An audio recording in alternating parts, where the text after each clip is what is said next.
நாம என்ன நினைச்சிடுறோம்னா, தொழுதுறேன், ரமதான் வந்து விட்டால் நோன்பு நோட்டு விடுகிறேன், எனக்கு சொர்க்கம் கிடைச்சிடும் அப்படி நம்ம நினைக்கிறோம். அல்லாஹ் சொல்லுகிறான், ஈஸியா சொர்க்கத்துக்கு போயிடலாம் நினைச்சுக்கிட்டு இருக்கீங்களா? இலகுவாக சொர்க்கத்தை அடைந்து விடலாம் என்று நினைத்துக் கொள்கிறீர்களா? உங்களுக்கு முன் சென்றவர்கள் பட்ட கஷ்டத்தை போல உங்களுடைய வாழ்க்கையிலே இந்த மார்க்கத்துக்கான சிரமம் வராமல் சொர்க்கத்துக்கு போயிடலாம் நினைக்கிறீங்களா? நமக்கு முன் சென்றவர்கள் இவ்வளவு கஷ்டப்பட்டிருக்கிறாங்க சொர்க்கத்திற்காக. சொர்க்கத்திற்கான நன்மாராயம் வந்து விட்டது என்றால் ஈஸியா வரல, இலகுவாக வரல. அவர்கள் இந்த மார்க்கத்துக்கு செய்த தொண்டு, இந்த மார்க்கத்துக்கு செய்த பங்களிப்பு என்பது அளப்பெரியது. அதே போல நபி ஸல்லல்லாஹு அலைஹி வஸல்லம் அவர்கள் சொல்லுகிறார்கள், நான் அல்லாஹ்வுடைய பாதையிலே எதிரிகளால் தொல்லைக்கு உள்ளாக்கப்பட்டிருக்கிறேன், துன்பத்திற்கு உள்ளாக்கப்பட்டிருக்கிறேன், எதிரிகளால் அச்சுறுத்தப்பட்டிருக்கிறேன். என்ன அளவுக்கு சிரமப்பட்டது யாருமே கிடையாது. சொர்க்கத்துக்கு நம்மை அழைத்து செல்லக்கூடிய அல்லாஹ்வுடைய தூதர், முன்பின் பாவங்கள் மன்னிக்கப்பட்ட நபி ஸல்லல்லாஹு அலைஹி வஸல்லம் அவர்கள் சொல்லுகிறார்கள், என்ன அளவுக்கு யாரும் சிரமப்பட்டிருக்க முடியாது. முன்பின் பாவங்கள் மன்னிக்கப்பட்ட அல்லாஹ்வுடைய தூதர், சொர்க்கத்துக்கு நம்மை அழைத்து செல்லக்கூடிய அல்லாஹ்வுடைய தூதர் இந்த மார்க்கத்துக்காக இவ்வளவு கஷ்டத்தை, இவ்வளவு துன்பத்தை, இவ்வளவு சிரமத்தை அனுபவித்திருக்கிறார்கள் என்றால் நாம் என்ன பங்களிப்பு செய்திருக்கிறோம், என்ன செய்ய போகிறோம் யோசித்து பாருங்கள். கண்ணியம் நிறைந்த எல்லாம் வல்ல ஏக இறைவனின் நல்லடியார்களே, அல்லாஹ்வின் அன்பும் அருளும் நம் உயிரினு மேலான நபிகள் நாயகம் ஸல்லல்லாஹு அலைஹி வஸல்லம் அவர்கள் மீதும், அவர்களது வாழ்க்கை வழிகாட்டுதல்களை தங்களால் இயன்றளவு பின்பற்றி வாழ்ந்து மரணித்த நபித்தோழர்கள் மீதும் நபித்தோழியர்கள் மீதும், குறிப்பாக ஜும்மா எனும் கடமையை நிறைவேற்றுவதற்காக இங்கு குழுமியிருக்கும் நம் அனைவர் மீதும் என்றென்றும் நின்று நிலவட்டுமாக. கண்ணியத்திற்குரிய எல்லாம் வல்ல அல்லாஹ்வின் நல்லடியார்களே, அல்லாஹ்வின் மாபெரும் அருளால் கொடிக்கால்பாளையம் பகுதியிலே புதிய பள்ளிவாசல் எழுப்பப்பட்டு அதனுடைய முதல் ஜும்மாவில் நாம் கலந்திருக்கின்றோம். ஒரு பள்ளிவாசல் என்பது எப்படி இருக்க வேண்டும் என்பதை அல்லாஹ் திருமறை குர்ஆனிலே சொல்லுகிற பொழுது, வ அன்னல் மசாஜித லில்லாஹ் ஃபலா ததுஉ மஅல்லாஹி அஹதா, பள்ளிவாசல்கள் அல்லாஹுக்குரியதாக இருக்க வேண்டும், அங்கே அல்லாஹ்வை தவிர நீங்கள் வேறு யாரையும் அழைக்காதீர்கள், பிரார்த்தனை செய்யாதீர்கள் என்று குறிப்பிடுகிறான்.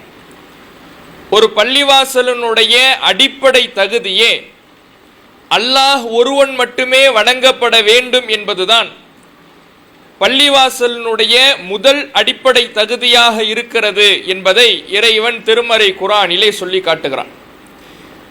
அதே போல இன்னொரு இடத்திலே இறைவன் சொல்லுகிற பொழுது, நாம் தொழுவதற்கும் நின்று வணங்குவதற்கும் வழிபடுவதற்கும் தகுதியான இடம் என்பது உஸ்ஸிஸ அல தக்வா அஹக்கு அன் தக்கூம ஃபீஹி, எந்த பள்ளிவாசல் இறையச்சத்தின் அடிப்படையிலே கட்டமைக்கப்படுகிறதோ, அல்லாஹ் ஒருவனை மட்டுமே வணங்குவதற்காக எழுப்பப்படுகிறதோ, அதுதான் நின்று வணங்குவதற்கு, நீங்கள் வழிபடுவதற்கு தகுதியான பள்ளிவாசல் என்று அல்லாஹ் குறிப்பிட்டு காட்டுகிறான். அப்படி இறைவனை வணங்குவதற்காக, நம்முடைய வழிபாடுகளை நிறைவேற்றுவதற்காக, தொழுவதற்காக இந்த பள்ளிவாசல் எழுப்பப்பட்டு இருக்கிறது. ஒரு பள்ளிவாசல் எப்போது அழகு பெறுகிறது என்றால், அந்த பள்ளிவாசலில் ஜோடனைகளோ அதில் செய்யப்படுகின்ற அலங்கார வேலைப்பாடுகளோ பள்ளிவாசலினுடைய அழகை கொடுப்பது கிடையாது. ஒரு பள்ளிவாசலினுடைய அழகு எதில் இருக்கிறது என்றால், இன்றைக்கு இந்த முதல் ஜும்மாவிலே எப்படி மக்களால் இந்த பள்ளிவாசல் நிரம்பி காணப்படுகிறதோ, அதுபோல ஒவ்வொரு வேளை தொழுகையிலேயும் ஒவ்வொரு செயல்பாட்டிலேயுமே மக்களினுடைய பங்களிப்பும் மக்களினுடைய வருகையும் இந்த பள்ளிவாசலில் நிரம்பி காணப்படுகின்ற பொழுதுதான் அந்த பள்ளிவாசல் அழகான பள்ளிவாசலாக, அலங்காரமிக்க பள்ளிவாசலாக, மக்களுடைய கண்களை கவரக்கூடிய பள்ளிவாசலாக அப்போதுதான் அந்த பள்ளிவாசல் இருக்கும். நபிகள் நாயகம் ஸல்லல்லாஹு அலைஹி வஸல்லம் அவர்கள் மதீனாவிற்கு வந்த உடனே மக்காவிலிருந்து ஏகத்துவ பிரச்சாரத்தை மக்கள் மத்தியிலே செய்த காரணத்தினால், தௌஹீது கொள்கையை போதித்த காரணத்தினால், அல்லாஹ் ஒருவனை மட்டுமே வணங்க வேண்டும், அவனுக்கு இணை வைத்து விடக்கூடாது, அவனுக்கு எந்த விதத்திலேயும் யாரையும் இணையாக துணையாக ஆக்கிவிடக் கூடாது, அல்லாஹ் ஒருவனிடமே மட்டுமே துவா செய்ய வேண்டும் என்கின்ற கொள்கையை மக்கள் மத்தியிலே அவர்கள் பிரச்சாரம் செய்த பொழுது மக்காவிலே கடுமையான எதிர்ப்பு. ஏன்? மக்காவாசிகளுடைய கொள்கை என்னவாக இருந்தது என்றால், அவர்கள் அல்லாஹ்வை நம்பியிருந்தார்கள், அல்லாஹ்வை ஏற்றுக்கொண்டிருந்தார்கள். எங்களை படைத்தது அல்லாஹ் தான் என்று சொன்னார்கள், வானத்தை படைத்தது அல்லாஹ் தான் என்று சொன்னார்கள், பூமியை படைத்தது அல்லாஹ் தான் என்று சொன்னார்கள், உணவளிப்பது அல்லாஹ் தான் என்றார்கள், மழையை தருவது அல்லாஹ் தான் என்றார்கள், குழந்தையை தருவது அல்லாஹ் தான் என்றார்கள். இப்படி எல்லா விஷயங்களையும் மனிதனுக்கு அருள் கொடையாக வழங்குவது, அருள்வது, தருவது அல்லாஹ் தான் என்று மக்காவிலே வாழ்ந்த மக்கள் நம்பியிருந்தார்கள். அபூ ஜஹல் நம்பியிருந்தான், அபூ லஹப் நம்பியிருந்தான். ஆனால் இறைவனிடம் மட்டும் செய்ய வேண்டிய பிரார்த்தனை என்ற வணக்கத்தை அல்லாஹ்விடத்தில் மட்டும் செய்யாமல் அவர்கள் நல்லடியார்கள் என்கின்ற பெயரிலே வடிவமைத்து வைத்திருந்த சிலைகளிடத்திலே, அதுவும் யாருடைய சிலை? இப்ராஹிம் நபியுடைய சிலையிடத்தில், இஸ்மாயில் நபியுடைய சிலையிடத்தில் அவர்கள் துவா செய்த காரணத்தினால் இது தவறான கொள்கை என்று மக்கள் மத்தியிலே பிரச்சாரம் செய்வதற்காக அல்லாஹ்வால் நபிகள் நாயகம் ஸல்லல்லாஹு அலைஹி வஸல்லம் அவர்கள் இறை தூதராக நியமிக்கப்பட்டு மக்காவிலே தன்னுடைய பிரச்சாரத்தை செய்கிறார்கள். நீங்கள் அல்லாஹ்விடத்தில் மட்டும்தான் துவா செய்ய வேண்டும், அல்லாஹ்வை மட்டும்தான் வணங்க வேண்டும், வழிபட வேண்டும் என்று மக்கள் மத்தியிலே பிரச்சாரம் செய்கிறாங்க. இந்த பிரச்சாரத்தை பிடிக்காதவர்கள், இந்த பிரச்சாரத்தை அவர்கள் விரும்பாதவர்கள் ரசூலுல்லாவையும் அவர்களை நம்பிக்கை கொண்ட சஹாபாக்களையும் விரட்டுகிறார்கள், சொந்த நாட்டிலிருந்து அப்புறப்படுத்துகிறார்கள். அல்லாஹ்வுடைய தூதரவர்களும் சஹாபாக்களும் ஹிஜ்ரத் செய்து மதீனாவுக்கு வராங்க. இவ்வளவு எதிர்ப்புகளுக்கு மத்தியிலே, இவ்வளவு சிரமங்களுக்கு மத்தியிலே தன்னுடைய சொத்தை, தன்னுடைய ஊரை, தன்னுடைய நாட்டை, தன்னுடைய உடைமைகளை எல்லாவற்றையும் விட்டுவிட்டு மதீனாவிற்கு வந்த இந்த முஸ்லிம்கள் முதல் வேளையாக அவர்கள் செய்த வேலை பள்ளிவாசலை எழுப்பியதுதான். ஒரு பள்ளிவாசல் ஒரு ஊரிலே எழுப்பப்படுகிறது என்றால் அது அந்த மக்களினுடைய வாழ்வில் இரண்டர கலக்கக்கூடிய ஒரு விஷயமாக இருக்க வேண்டும். ஒரு பள்ளிவாசல் மக்களை வழிநடத்துகிற தலைமை பீடமாக இருக்க வேண்டும். ஒரு பள்ளிவாசல் மக்களுக்கான ஒரு அஸ்திவாரமாக, அடிப்படை தகுதி உள்ள இடமாக இருக்க வேண்டும் என்பதற்காக பள்ளிவாசலை அல்லாஹ்வுடைய தூதர் அவர்கள் உருவாக்குகிறார்கள். அந்த பள்ளிவாசலின் மூலமாகத்தான் எல்லா விதமான நன்மையான காரியங்களும் நடந்தது. பள்ளிவாசல் என்பது அல்லாஹ்வை வணங்குவதற்கான இடம்தான், தொழுவதற்கான இடம்தான். அங்கே மக்கள் தங்களுடைய வணக்க வழிபாடுகளை நிரப்பமாக செய்ய வேண்டும். மக்களால் அந்த பள்ளிவாசல் நிரம்பி காணப்பட வேண்டும். நபி ஸல்லல்லாஹு அலைஹி வஸல்லம் அவருடைய காலத்தில் அந்த பள்ளிவாசல் அப்படித்தான் இருந்தது. ஒவ்வொரு வேளை தொழுகைக்கும் பள்ளிவாசல் நிரம்பி காணப்படும். ஆண்களும் தொழுகையிலே பங்களிப்பு செய்வார்கள், பெண்களும் தொழுகைகளில் ஐவேளை தொழுகையிலேயுமே ரசூலுல்லாஹ்வுடைய காலத்தில் பெண்கள் வந்து ஆஜராக இருக்கிறார்கள். இப்படி பள்ளிவாசலே நிரம்பி காணப்படுகின்ற வகையிலே ரசூலுல்லாஹ்வுடைய காலத்து பள்ளிவாசல் இருந்தது. ஆனா அதற்காக மட்டும் பள்ளிவாசல் இல்லை. பள்ளிவாசலால் ரசூலுல்லாஹ்வுடைய மஸ்ஜித் நபவியினால் மக்கள் பணிகள் ஏராளமாக நடந்தது. மக்களை நேர்வழிப்படுத்துகின்ற அஸ்திவாரமாக பள்ளிவாசல் இருந்தது. மக்களுக்கு மார்க்கத்தை எடுத்து சொல்லுகின்ற ஒரு மையமாக பள்ளிவாசல் இருந்தது. மக்களுக்கான சமுதாய ரீதியான பிரச்சனைகளை தீர்த்து வைக்கக்கூடிய இடமாக பள்ளிவாசல் இருந்தது. சமுதாய ரீதியாக மக்களுக்கு உதவுகின்ற ஒரு தளமாக பள்ளிவாசல் இருந்தது. அப்படியான ஒரு பள்ளிவாசலாக இந்த பள்ளிவாசல் அமைய வேண்டும் என நபிகள் நாயகம் ஸல்லல்லாஹு அலைஹி வஸல்லம் அவர்களுடைய பள்ளிவாசலை பற்றி இறைவன் சொல்லுகிற பொழுது அது ஆரம்ப நாள் முதல் இறையச்சத்தின் அடிப்படையிலே கட்டமைக்கப்பட்ட பள்ளிவாசல் என்று இறைவன் சொல்லுகிறான். நம்முடைய பள்ளிவாசலும் அப்படியான ஒரு தகுதியை, அப்படியான ஒரு அந்தஸ்தை பெற வேண்டும் என்றால், அந்த ஒரு தன்மைக்கு நம்முடைய பள்ளிவாசலும் இருக்க வேண்டும் என்றால், ரசூலுல்லாஹ்வுடைய அந்த மஸ்ஜித் நபவியிலே கிடைக்கக்கூடிய நன்மைகள் என்பது, அந்தஸ்து என்பது தனி.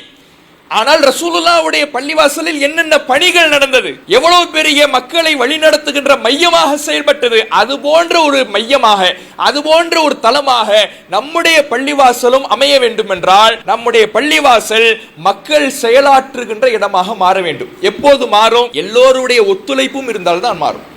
ஒரு 4 பேர் பார்த்துப்பாங்க, 5 பேர் பார்த்துப்பாங்க. நாம பள்ளியிலே ஜும்மாவிற்கு நம்முடைய இந்த பள்ளிவாசலை நிரப்பி விடுவதுதான் நம்முடைய பொறுப்பு.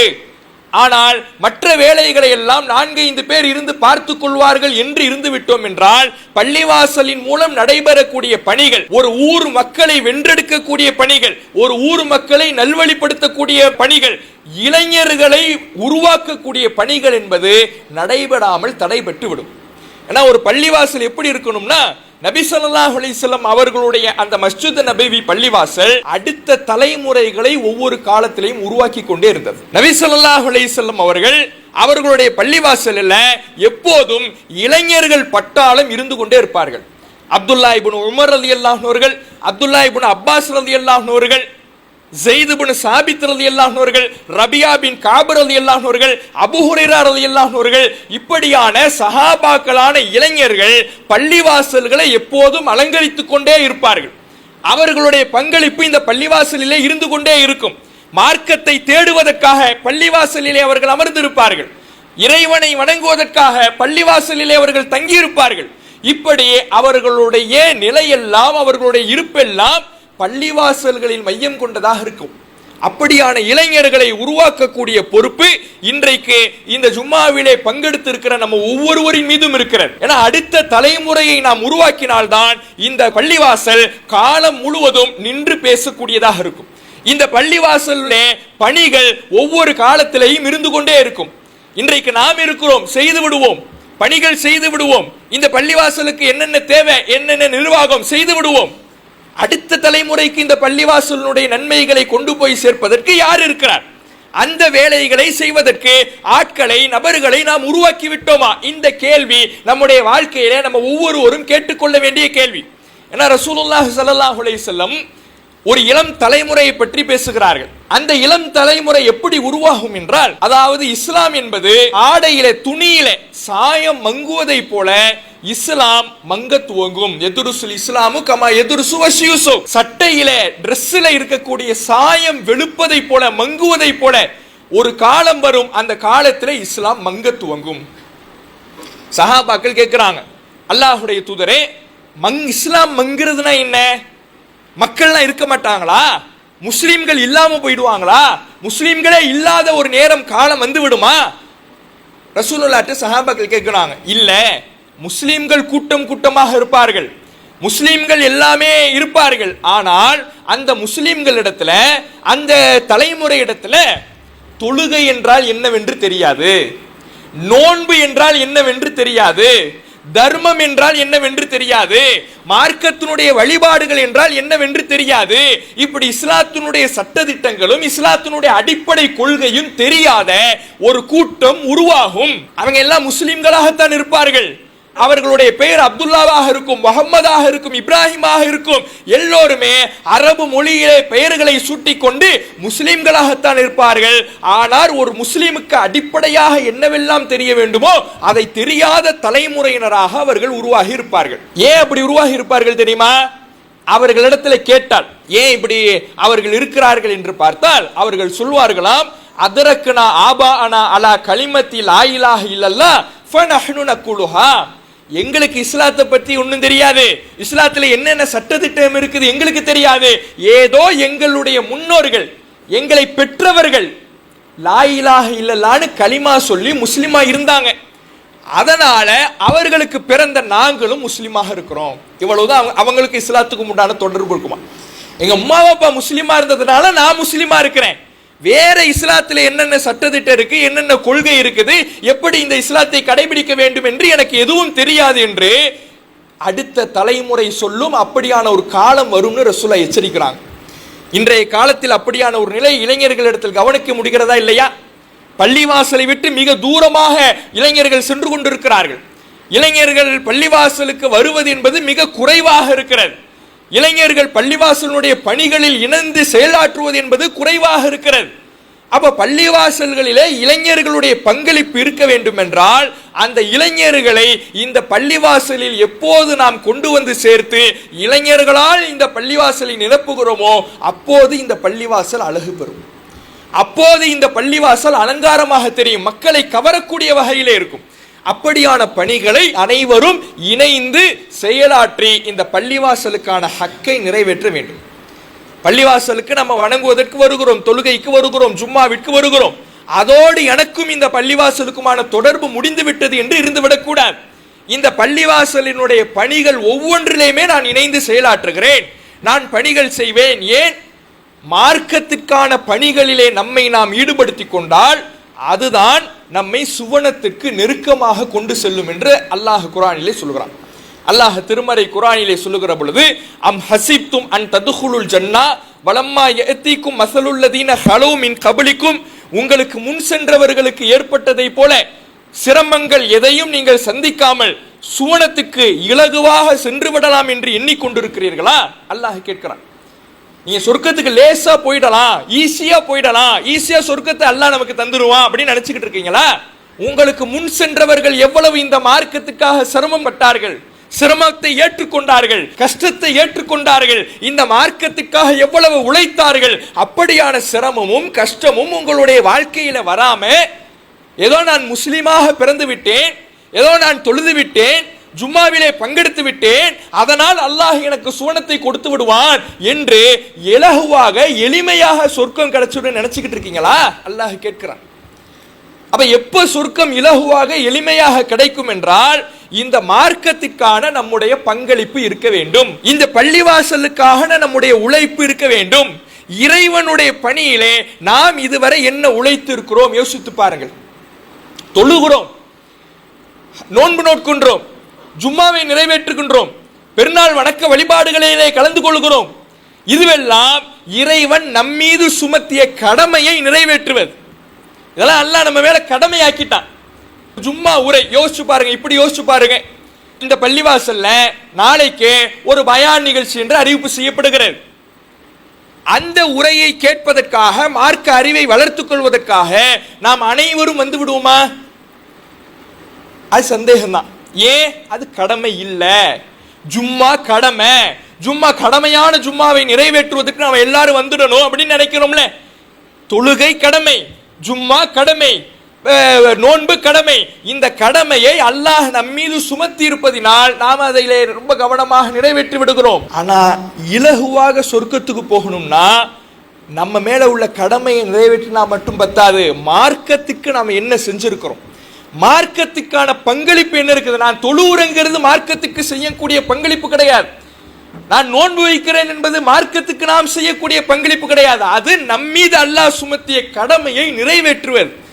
இந்த மார்க்கத்துக்கு நாம் செய்கின்ற பங்களிப்பு இந்த மார்க்கத்தை அடுத்த மக்களுக்கு கொண்டு போய் சேர்ப்பதுதான், இந்த மார்க்கத்தை அடுத்தவர்களுக்கு எடுத்து சொல்வதுதான், அதற்காக உழைப்பதுதான், அதற்காக நம்முடைய பங்களிப்பை அர்ப்பணிப்பை செய்வதுதான். அதுல சில சிரமங்கள் வரதான் செய்யும். நம்ம நேரத்தை ஒதுக்க வேண்டியது வரும், நாம கொஞ்சம் சிரமப்பட வேண்டியது வரும். இதெல்லாம் நம்ம செய்யும் பொழுது சில சிரமங்கள், சின்ன ஒரு சிரமம் வரும்.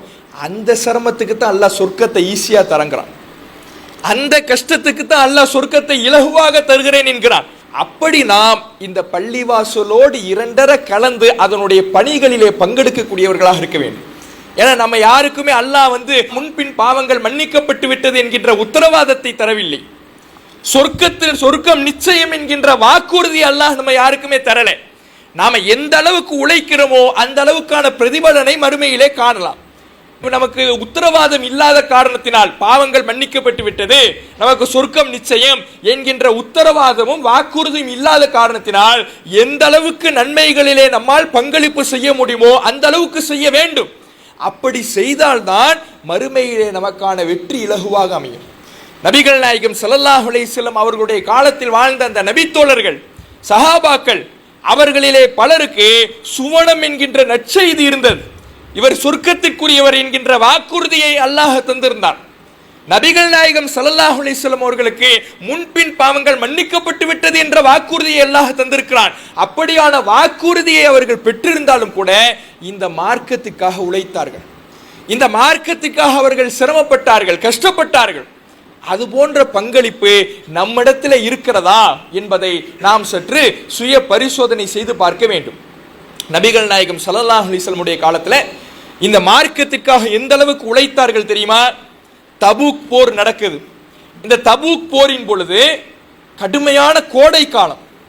இந்த கோடை காலத்தில் சும்மாவே பாலைவனத்தில் தண்ணீர் உணவுக்கு பஞ்சம் தான். கோடை காலத்தில் அந்த பஞ்சம் என்பது, தண்ணீர் வறட்சி என்பது கடுமையாக இருக்கிறது. பயணம் செய்து போறாங்க, தண்ணீர் இல்லை, தண்ணீருக்கு கஷ்டம். தண்ணீர் குடிக்காம நாவு வறண்டு வறண்டு, தொண்டை வறண்டு வறண்டு காய்ந்து போய் சஹாபாக்கள் சொல்றாங்க, ஒரு மரமட்டை காய்ந்து போய் எப்படி முறிந்து விழுமோ அதுபோல எங்களுடைய தொண்டை முறிந்து விழுந்து விடுமோ என்ற அச்சத்திலேயே நாங்கள் போனோம். அவ்வளவு காஞ்சி போச்சு, அவ்வளவு புண்ணாக போச்சு, எங்க தொண்டை இன்னும் கொஞ்ச நேரத்தில் முறிந்து அருந்து விழுந்து விடுமோ என்று நாங்கள் பயந்தோம்.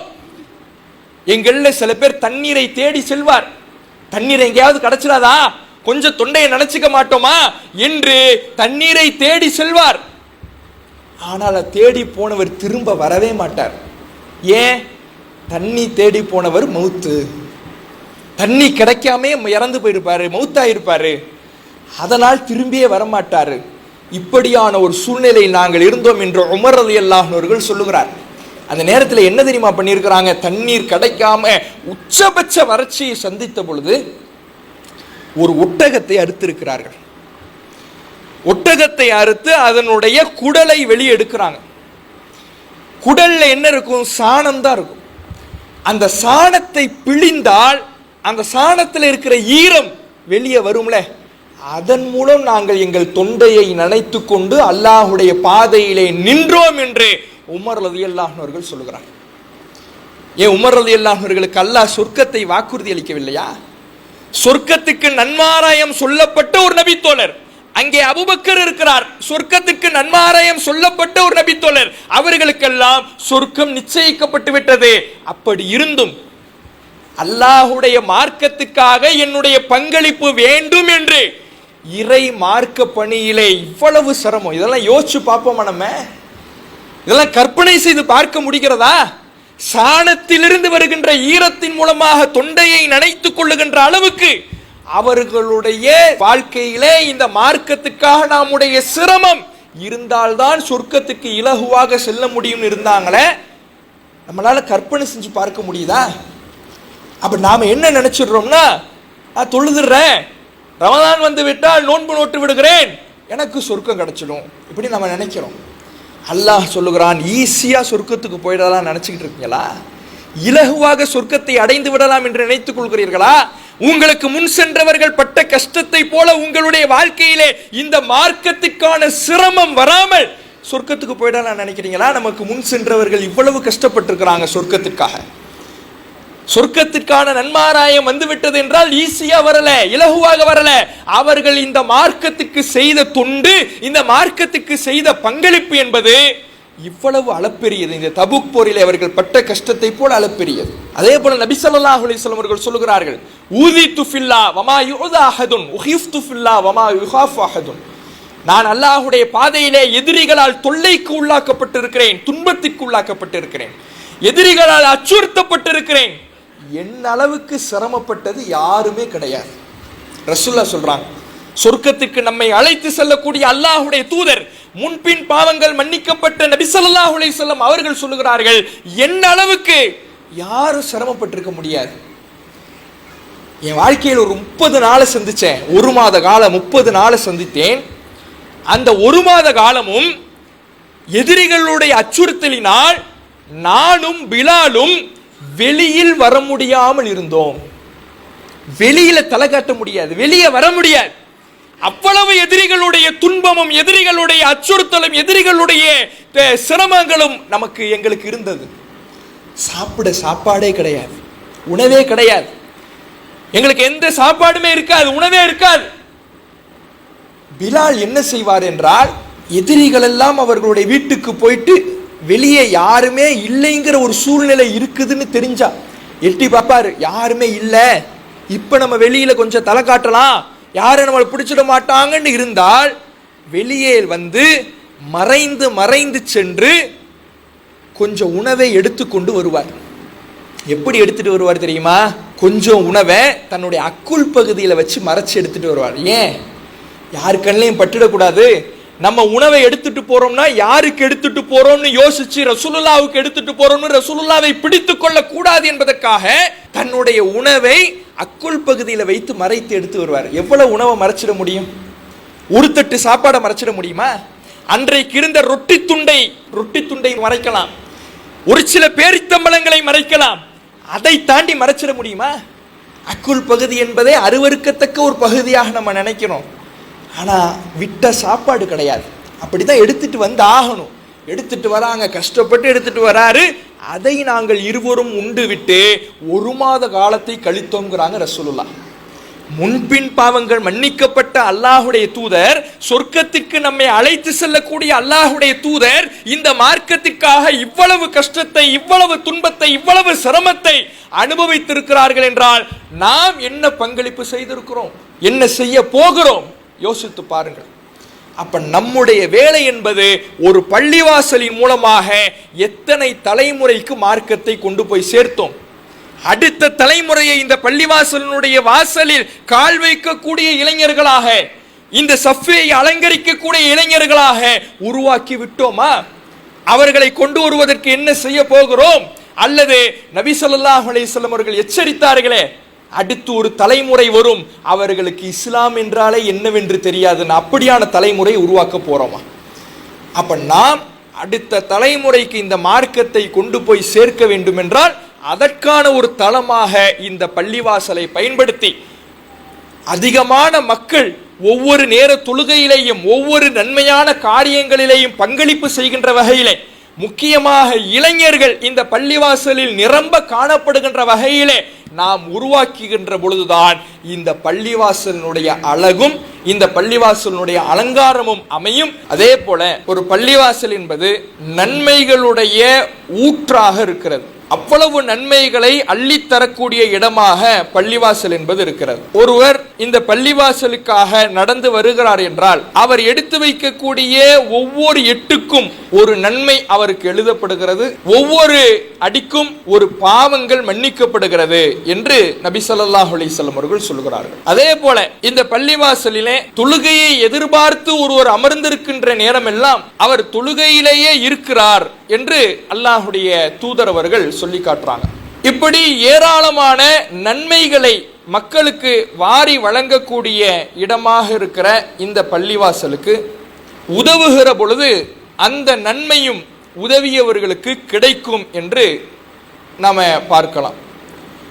அல்லாஹுடைய தூதர் அவர்கள் சொல்றாங்க, மன் ராஹ அவ் கதா இலல் மஸ்ஜித், யார் காலையிலேயும் மாலையிலேயும் பள்ளிவாசலுக்கு செல்லுகிறாரோ அவர் ஒவ்வொரு முறை செல்லும் பொழுதெல்லாம் அவருக்காக அல்லாஹ் சொர்க்கத்திலே ஒரு மாளிகையை தயார் செய்கிறான் என்று ரசூலுல்லாஹ் சொல்றாங்க.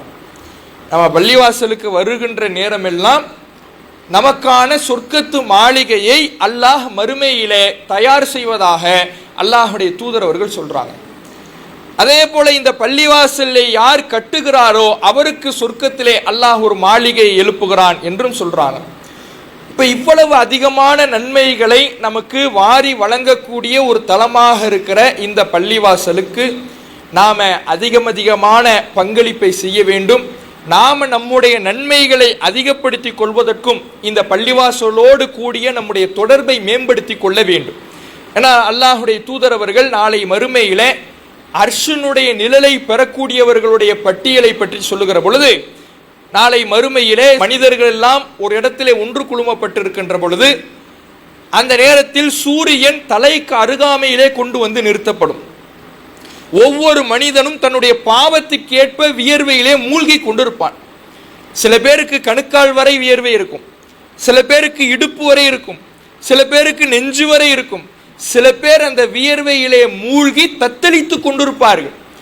அவ்வளவு சிரமமாக அன்றைக்கு மறுமை நாளில் மக்கள் எல்லாம் நின்று கொண்டிருக்கின்ற பொழுது ஒரு 7 சாராருக்கு மாத்திரம் அல்லாஹ் ரப்பல் ஆலமீன் தன்னுடைய நிழலை, அர்ஷனுடைய நிழலை தருவதாக வாக்களிக்கிறான். அதுல ஒரு சாரார் யாருன்னா, யாருடைய உள்ளம் பள்ளிவாசலோடு தொடர்பிலேயே இருக்கிறதோ. இப்போ பள்ளிவாசலுக்கு தொழுகைக்கு வராரு, வந்துவிட்டு அவர் வெளியேறி விட்டாலும் கூட மீண்டும் எப்போது நாம பள்ளிவாசலுக்கு போவோம் என்று எந்நேரமும் பள்ளிவாசல் பற்றிய சிந்தனையோடு பள்ளிவாசல் பற்றிய தொடர்போடு தன்னுடைய உள்ளத்தை யார் அமைத்துக் கொள்ளுகிறாரோ அத்தகைய மனிதருக்கு அல்லாஹ் அந்த அர்ஷுனுடைய நிழலை வாக்களிப்பதாக நபி ஸல்லல்லாஹு அலைஹி வஸல்லம் அவர்கள் சொல்லுகிறார்கள். அப்ப இத்தகைய நன்மைகளை எல்லாம் நாம் அடைய வேண்டும் என்றால் அதற்காக நாம் இந்த பள்ளிவாசலோடு தொடர்பை அதிகப்படுத்தி கொள்ள வேண்டும். அதற்காகத்தான் பள்ளிவாசல் கட்டப்பட்டிருக்கிறது. ஒரு பிரம்மாண்டமாக பள்ளிவாசல் எழுப்பப்படுகிறது என்றால் மக்களால் அது நிரம்ப வேண்டும். மக்களுடைய வருகை, மக்களுடைய பங்களிப்பு, மக்கள் அதை பயன்படுத்திக் கொள்வது அதிகமாக இருக்க வேண்டும் என்று சொல்லி எனது உரை நிறைவு செய்கின்றேன். வாஹிர் தாவானி அல்ஹம்துலில்லாஹி ரப்பில் ஆலமீன். அஸ்ஸலாமு அலைக்கும்.